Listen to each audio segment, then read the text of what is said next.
Hello friends, welcome back to Alia Gupta. तो आज का हमारा टॉपिक है Kepler's law of planetary motion. तो केपलर ने प्लैनेटरी मोशन के 3 लॉ दिए थे। उन लॉज को देखने से पहले ये टॉपिक देखिए, Kepler's law of planetary motion.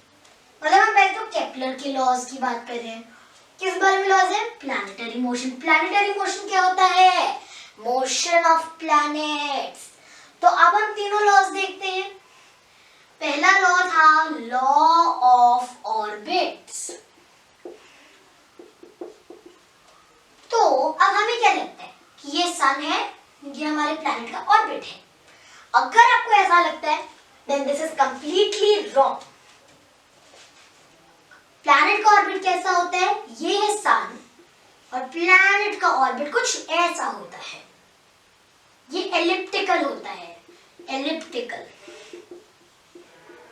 और इस एलिप्टिकल ऑर्बिट के 2 फोकाई होते हैं, 2 फोकस होते हैं। एक होता है तो फोकस बोलते हैं, मल्टीपल होते हैं तो फोकाई बोलते हैं। तो इसके दो फोकाई होते हैं। एक होता है द सन इटसेल्फ और दूसरा पॉइंट होता है some place in its orbit, right?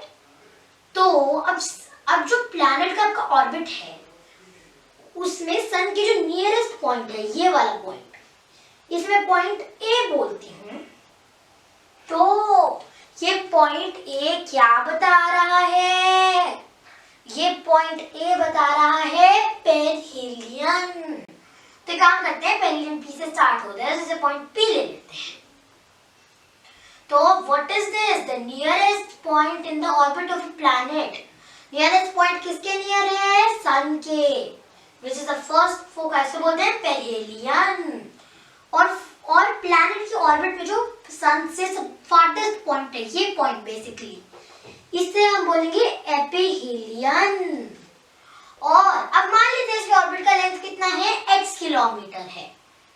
Distance AP मान लेते हैं, डिस्टेंस को हम AP is equal to x centimetre. x kilometre मान लेते हैं, सेंटीमीटर बहुत छोटी लिमिट है तो किलोमीटर मान लेते हैं। तो इसका सेमी मेजर एक्सिस कितनी दूर होगा? तो इन पी और ए पॉइंट से सेमी मेजर एक्सिस होगा x/2 किलोमीटर डिस्टेंस पे। इसे हम मीन डिस्टेंस बोल सकते हैं, राइट? मतलब अगर ये मेरे प्लैनेट का ऑर्बिट है, ये प्लैनेट का ऑर्बिट है, ये है फोकाई 1 दैट इज सन, ये है फोकाई 2, ये है पेरिहेलियन, ये है एपिहेलियन। तो ये होगा semi major axis. This is semi major axis. So this is the law of orbits which mainly says that कोई भी प्लैनेट है, कोई भी प्लैनेट है तो उसका ऑर्बिट कैसा है? एलिप्टिकल है, एलिप्टिकल ऑर्बिट। अब हम जाते हैं हमारे सेकंड लॉ पे, which is the law of areas. मतलब अब ये सन है, ये आपके प्लैनेट का ऑर्बिट है, right? So something like this, ये आपके प्लैनेट का ऑर्बिट है और ये है आपका सन। तो अब ये जो प्लैनेट है, मान लेते हैं यहां से यहां तक का डिस्टेंस इसने कवर किया 1 ईयर में। तो हम क्या करेंगे? फोकाई 1 की कंपैरिजन से करेंगे। तो ऐसे ये डिस्टेंस इसने कवर किया 1 मंथ में। 1 ईयर क्यों नहीं बोल रहे? क्योंकि 1 ईयर में ही पूरा रेवोल्यूशन कंप्लीट होगा। तो इतना डिस्टेंस हम मान लेते हैं 1 मंथ में किया, ठीक है? और फिर हम मान लेते हैं कि इतना डिस्टेंस भी इसने 1 मंथ में किया, ठीक है? 1 मंथ। तो अब अगर मैं इसी डायग्राम को थोड़ा एक्सपैंड करके बताऊं, ये है आपका सन, ये है आपका प्लैनेट का orbit, so like this, right? ये आपके प्लैनेट का ऑर्बिट है। ये कंप्लीटली एलिप्टिकल नहीं बना है पर एलिप्टिकल होता है। तो अगर मैं अभी सन को यहाँ पे पॉइंट ऑब्जेक्ट कंसीडर करूं कि मुझे डिस्टेंस कंपेयर करना है, तो यहां से यहां तक का डिस्टेंस, यहां से यहां कवर किया 1 मंथ में, triangle AOB, right? So AOB. अब ये दूसरा है, दूसरे को हम ऐसे कर लेते हैं, दूसरा हम कर लेते हैं ऐसे, ये है पॉइंट सी, ये है पॉइंट डी, और ये डिस्टेंस कितनी देर में कवर किया? 1 मंथ में कवर किया, राइट?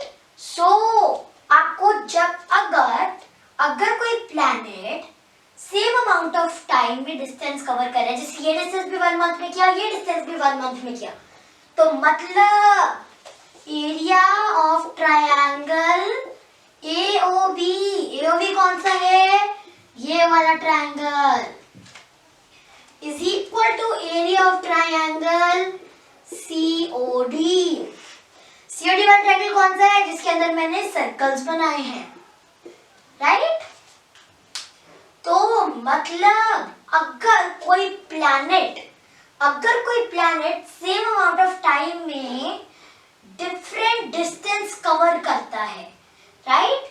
अगर planet same amount of time में डिफरेंट डिस्टेंस कवर करता है, सो जो ट्रायंगल बनेगा between the centre of the sun, initial point and final point of the planet, वो दोनों ट्रायंगल्स का एरिया सेम होगा। मतलब area of triangle AOB is equal to the area of triangle COD, right? So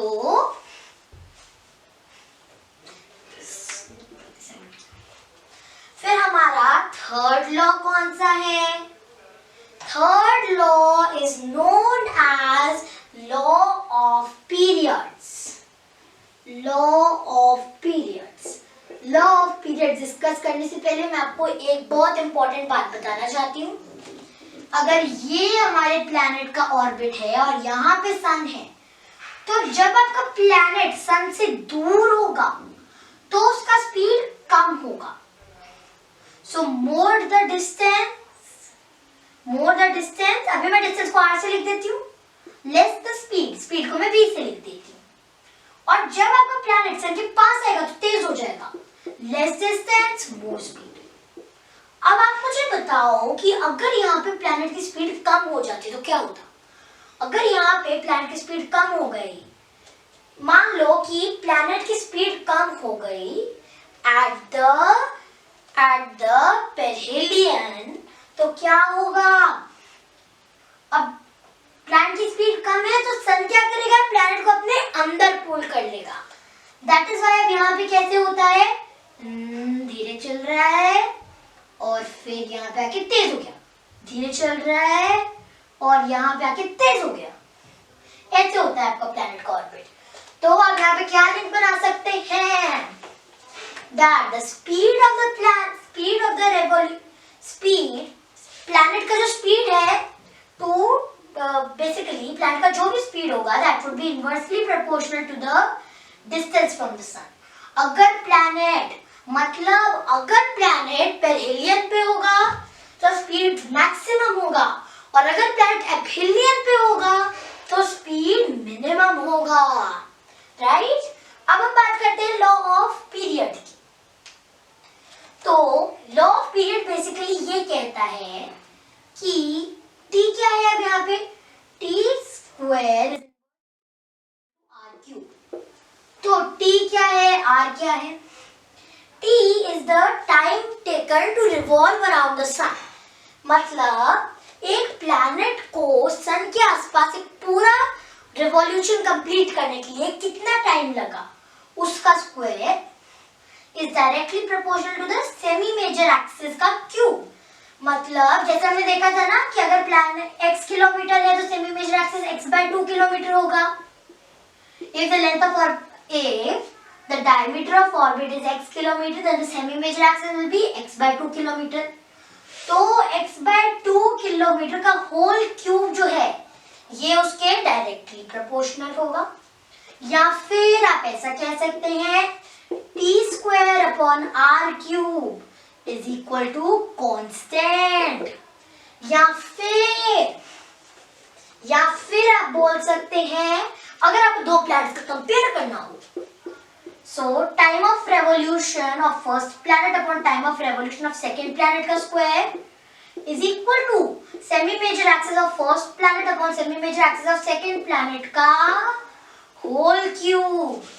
तो you can write it as T1 square upon T2 square is equal to R1 cube upon R2 cube. तो आप ये लिखे correct है, ये लिखे correct है, यहाँ पे क्यूब भी अंदर आएगा, ये लिखे तो करेक्ट है और ये लिखे तो भी करेक्ट रहेगा for Kepler's third law of planetary motion. यही थे Kepler's law of planetary motion. तो आइए हम क्विकली तीनों लॉज को रिवाइज कर लेते हैं. केप्लर के पहले लॉ में उसने कहा था कि कोई भी प्लैनेट है उसका एलिप्टिकल ऑर्बिट होता है. So every planet has an elliptical orbit. You can right this for the first law. For the second law you can write that any line that joins the sun and the planet sweeps equal area in equal interval of time. मतलब जो line है जो सन और planet को join करती है वो equal area cover करेगी in equal interval of time. Thirdly हमने देखा लॉ ऑफ पीरियड्स जिसमें था time taken for to complete a whole revolution in the around the sun का square is directly proportional to the semi major axis का cube. आप इसे ऐसे लिख सकते हैं. यहाँ पे हमने time taken to complete one revolution around the sun को टी लिया है और सेमी मेजर एक्सिस को आर लिया है. Then you can write T square upon R cube is equal to constant. और यू कैन से अगर आपको दो प्लैनेट्स का कंपेयर करना है T1 अपॉन T2 का square is equal to R1 upon R2 का क्यूब या फिर T1 square upon T2 square is equal to R1 cube upon R2 cube. तो अगर आपके टेस्ट में 3 मार्क्स का यूजुअली क्वेश्चन आते हैं 3-4 मार्क्स का कि explain Kepler's law of planetary motion, तो आप 3 लॉज लिखेंगे. First law of orbits. Every planet has an elliptical orbit. Second law of areas. Any line joining the sun and the planet sweeps equal area in equal interval of time. Third law, यानी law of periods.